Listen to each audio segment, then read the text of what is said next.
Gaza border से ही missile और rocket बरसाकर Israel Gaza पट्टी में हमास के अड्डों को तबाह कर रहा है और हमास के आतंकवादियों से अपने नागरिकों की हत्या का बदला ले रहा है। इसको लेकर संयुक्त राष्ट्र की सोच भी सवालों के घेरे में है। जो गाजा में आम लोगों की मौतों के लिए इजराइल पर तो हार्ड नजर आ रहा है, लेकिन इजराइल में कत्लेआम मचाने वाले हमास को लेकर सॉफ्ट अप्रोच अपना रहा है।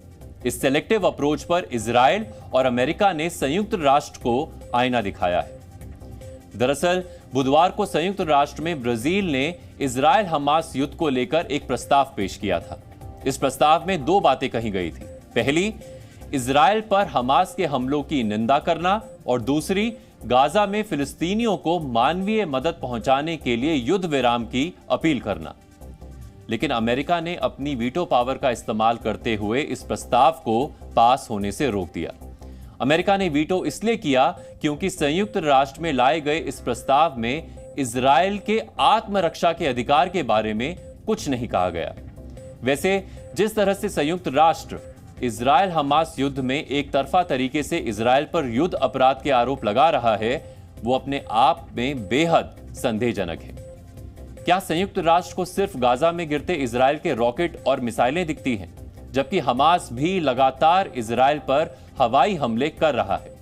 क्या संयुक्त राष्ट्र गाजा में मरने वाले नागरिकों की मौत का जिम्मेदार सिर्फ इजराइल को मानता है, जबकि हमास खुद अपने ही नागरिकों पर हमले करके उनकी जान ले रहा है? गाजा के लोगों तक मानवीय मदद रोकने के लिए इजराइल ही क्यों जिम्मेदार है, जबकि संयुक्त राष्ट्र खुद मान चुका है कि गाजा में पहुंचने वाली मदद हमास के आतंकी लूट रहे हैं? क्या संयुक्त राष्ट्र को यह लगता है कि गाजा में आम लोगों की मौतों के लिए सिर्फ इजराइल जिम्मेदार है? क्या हमास इसका जिम्मेदार नहीं है, जो आम लोगों को ढाल बनाकर इजराइल पर हमले कर रहा है? संयुक्त राष्ट्र में पेश प्रस्ताव पर अपनी बात रखते हुए इजराइल के राजदूत ने संयुक्त राष्ट्र को खूब खरी खोटी सुनाई है। We demand an apology. An apology. The UN and some on this council rushed to adopt the lies of ISIS-like terrorists and refused to accept the hard evidence of a law-abiding democracy. You should apologize. Apologize for never convening the council when Hamas rockets are fired deliberately at Israeli hospitals. Barzilai Hospital in Ashkelon was directly hit by a Hamas rockets just last week. Where was the council? Apologize for years of putting your heads in the ground while Hamas ceaselessly built up its war machine in Gaza. Israel ने अब दो टूक शब्दों में बता दिया है कि अगर इजराइल के हमलों को रोकना है तो संयुक्त राष्ट्र को हमास से अपील करनी चाहिए कि वो इजराइल के बंधकों को रिहा कर दे।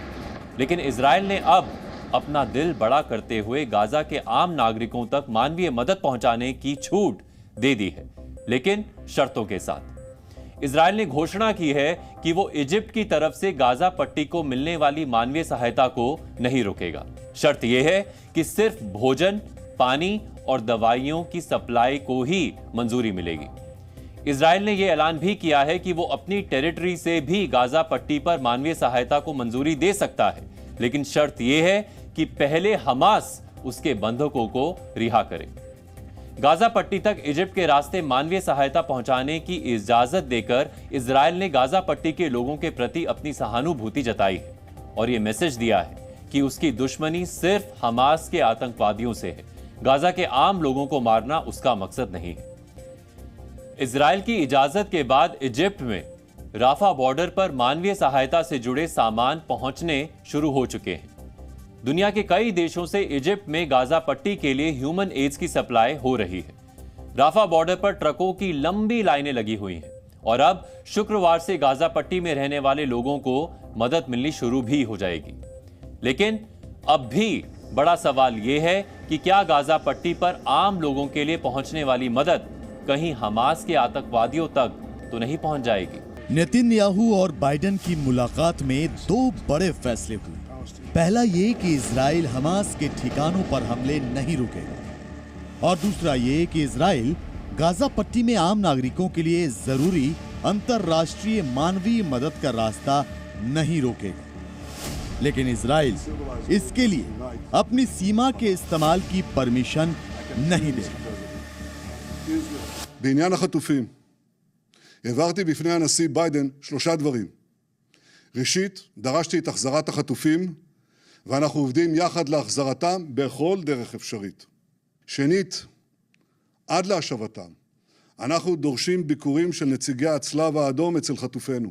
שלישית, לא נאפשר סיוע הומניטרי של מזון ותרופות משטחנו לרצועת עזה.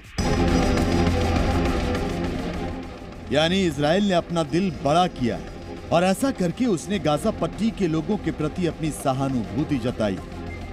ऐसा करके इजराइल ने उन लोगों की बोलती बंद कर दी है जो इजराइल को पानी पी पी कर कोस रहे हैं कि इजराइल ने गाजा पट्टी में मरते लोगों तक मानवीय सहायता रोककर अमानवीय काम किया है।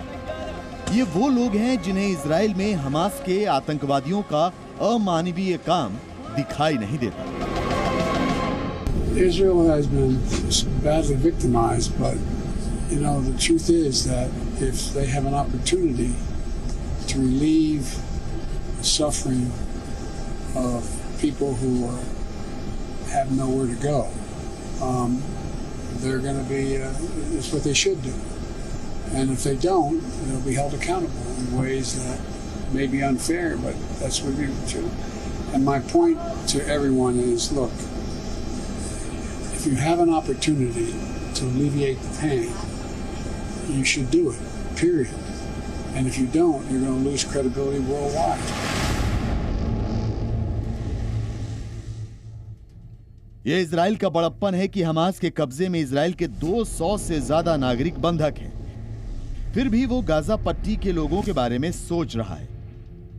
लेकिन इजराइल ने साफ कर दिया है कि गाजा पट्टी को जो भी मानवीय मदद पहुंचानी है वो सिर्फ इजिप्ट के रास्ते होगी। और जब तक हमास बंधकों को रिहा नहीं करता तब तक इजराइल अपने क्षेत्र से गाजा पट्टी में मानवीय सहायता की इजाजत नहीं देगा, क्योंकि इजराइल भूला नहीं है कि हमास ने कैसे उसके लोगों को मारा और ना वो ये बात दुनिया को भूलने देना चाहता है।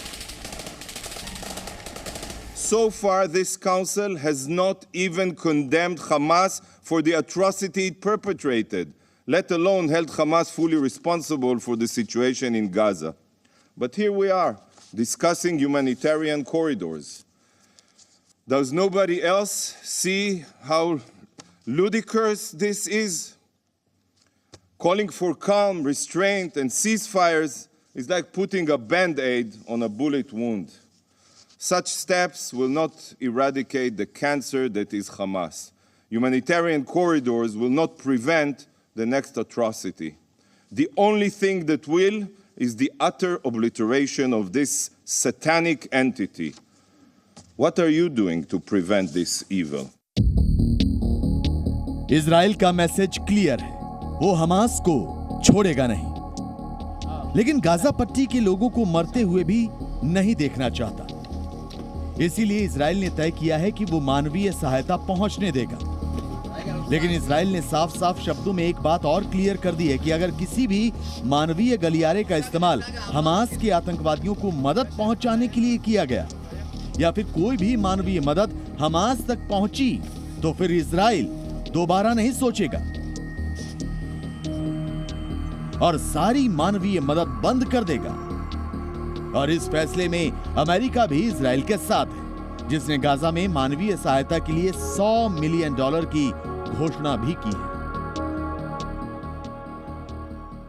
But the point being that if Hamas confiscates it or doesn't let it get through, or just confiscates it, then it's going to end, because we're not going to be sending any humanitarian aid to Hamas if they're going to be confiscated. That's the commitment that I've made. Israel के नरम पड़ने के बाद कई देशों ने Egypt में Gaza के लोगों के लिए जरूरी सामान भेजने शुरू कर दिए हैं, जिसे लेकर सैकड़ों ट्रक इजिप्ट के राफा बॉर्डर पर खड़े हैं और गाजा में एंट्री की परमिशन मिलने का इंतजार कर रहे हैं। Tons of food coming in from planes and trucks around the region. piled up and ready for the green light to enter into Gaza from any possible entry point. We need access into Gaza, and we need to be able to reach the people inside, wherever they are.